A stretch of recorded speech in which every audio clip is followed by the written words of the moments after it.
When you hear the name Mahatma Gandhi, it's easy to picture the historical figure, right? The leader of India's freedom struggle. But for anyone studying political thought, he's so much more. He's a really profound political philosopher whose ideas, honestly, challenge the very way we think about modern politics. So let's dive in and unpack the core principles of Gandhiism, because these concepts are absolutely essential for understanding political theory today. And we have to start right here with this quote. I mean, think about that for a second. This isn't just some clever saying. It's the absolute bedrock of his entire political and ethical world. Gandhi completely threw out the idea that you could use bad or violent methods to achieve a good goal. For him, the path you walk literally determines your destination. This one idea sets the stage for everything else we're about to cover. All right, so here's our game plan. We're going to start with the two foundational pillars of his philosophy. Then we'll see how those pillars translate into a unique method for political action.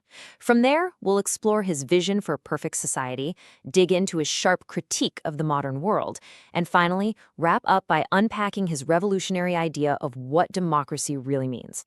First up, the absolute foundation of Gandhian thought. The twin pillars of Satya, which means truth, and Ahimsa, or nonviolence. So, how are these two ideas connected, and why are they so fundamental to his entire philosophy? Let's find out. So when Gandhi talks about satya, or truth, he's not just talking about, not telling lies. It goes so much deeper than that. For him, truth was the ultimate reality, the engine of the universe. He even famously said, "Truth is God." What that means is that the search for truth isn't just some intellectual game. It's a spiritual journey, a quest for the ultimate principle that should guide every single thing we do, especially in politics. So, how in the world do you find this absolute truth? Well, according to Gandhi, there's only one way, through ahimsa. And let's be clear, ahimsa is not passive. It's not just about refusing to punch back. It is an active, positive force. It means having a complete and total respect for all forms of life, and it comes from a place of incredible strength and compassion. And here's the kicker. Ahimsa is the means to realize the end, which is satya. It's the path. And this is the perfect way to think about it. They're totally inseparable. You literally can't have one without the other. If truth is the goal, nonviolence is the only road that gets you there. Period. Taking a violent path by its very nature can never, ever lead you to absolute truth. They are completely and totally intertwined. Okay, so we've got these big, profound philosophical ideas. But how do you actually use them? How do you turn them from philosophy into a practical tool for changing the world? Well, this is where satyagraha comes in. This is the method that puts it all into action. Satyagraha literally means truth force or insistence on truth. It's Gandhi's signature method of nonviolent resistance. Now, what's really fascinating here is the objective. The point isn't to defeat your opponent or humiliate them. The whole point is to awaken their conscience, to make them see the truth of the injustice they're a part of. It's about converting them, not forcing them.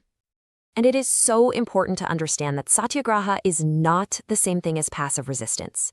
Passive resistance can be a tactic of the weak, something you do because you don't have guns, and you might still secretly hate your opponent. Satyagraha, on the other hand, is a weapon of the morally strong.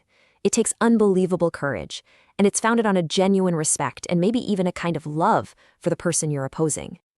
And this brings us right back full circle to that central idea of means and ends.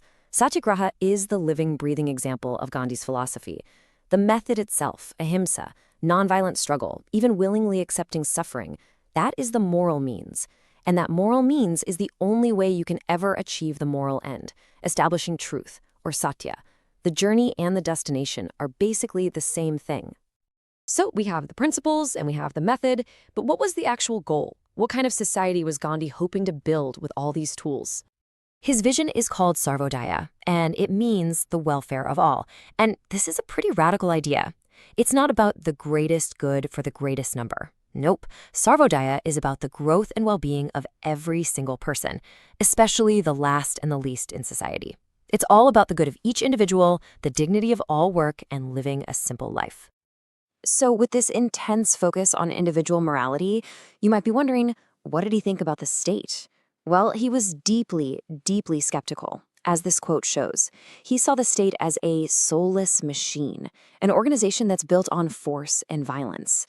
By concentrating all that power, he argued, it actually gets in the way of our own moral growth and our freedom as individuals.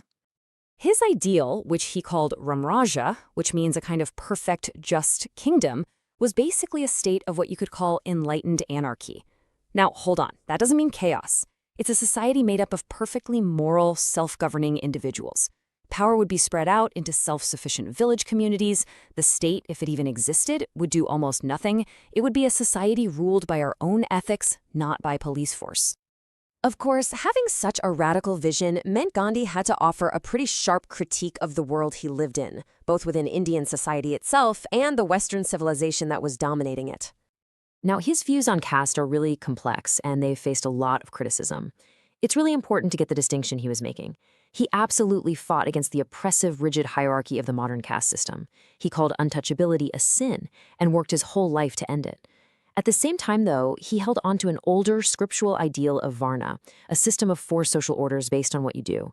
He saw this as a functional, non-hierarchical division of labor, not a system of privilege. It's a very controversial stance, but it's key to understanding his social thought. He was just as critical, maybe even more so, of modern Western civilization. In his book, Hind Swaraj, he called it fundamentally materialistic, even satanic. He argued its institutions were designed to corrupt people. Lawyers and courts created more conflict, not less. Modern medicine encouraged us to indulge our bodies instead of controlling them. And parliaments were just places for endless talk that didn't deliver real justice. To Gandhi, this whole civilization was like a disease threatening India's soul. And all of this brings us to the final piece of the puzzle, his incredibly unique take on democracy, which he summed up in one powerful word. And that word is Swaraj. Now, for most people at the time, Swaraj just meant independence, getting rid of the British. But for Gandhi, it was so much more. Real Swaraj, or self-rule, had to start with the individual. It meant rule over self, mastering your own desires, your own fears.